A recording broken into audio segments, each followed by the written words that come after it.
আসসালামু আলাইকুম। দেশ এবং দেশের বাইরে যারা এই মুহূর্তে আমার এই ভিডিওটি দেখতেছেন সবাইকে স্বাগত জানাচ্ছি।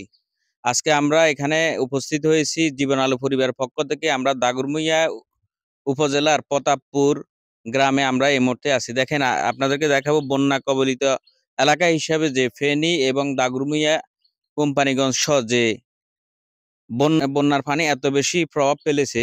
আমি আজকে বন্যা আজকে ৬ তারিখ আমরা এসেছি এখানে ত্রাণ বিতরণ করার জন্য এবং শুকনা খাবার বিতরণ করার জন্য আপনাদেরকে দেখাবো।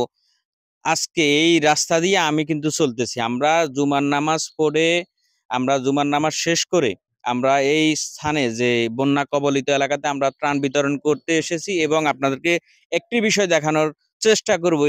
এখন আমি যেখানে দাঁড়িয়ে আছি এটা কিন্তু আ রাস্তা। এই রাস্তার উপর যদি এতটুক পানি হয়, আমার মাজা পরিমাণ পানি আপনারা দেখতে পাচ্ছেন এবং কিছু স্থানে আমরা দেখেছি যে মাজার উপরেও পানি।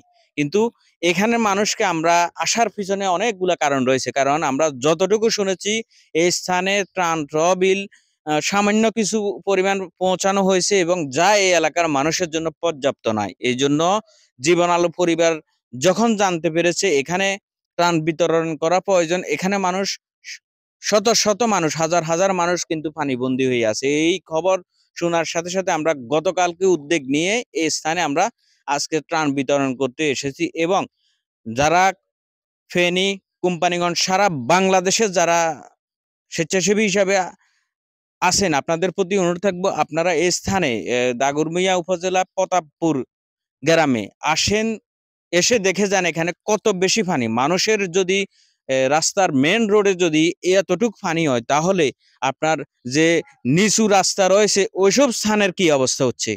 তো আমরা ত্রাণ পৌঁছে দেওয়ার জন্য আমাদের সামনে টিম রয়েছে এবং আমরা আপনাদেরকে এই ভিডিওর মাধ্যমে বলতে চাচ্ছি কেউ যদি ত্রাণ দিতে চান আপনারা চলে আসুন দাগনভূঞা প্রতাপপুরে। এসে দেখেছেন রাস্তার উপর কত বেশি পানি। যদি রাস্তার উপর এত বেশি পানি হয় এই স্থানের মানুষের কি অবস্থা, দুর্বিষহের সাথে জীবনযাপন করতেছে। তো সবাইকে ধন্যবাদ। সকল স্বেচ্ছাসেবী এগিয়ে আসুন।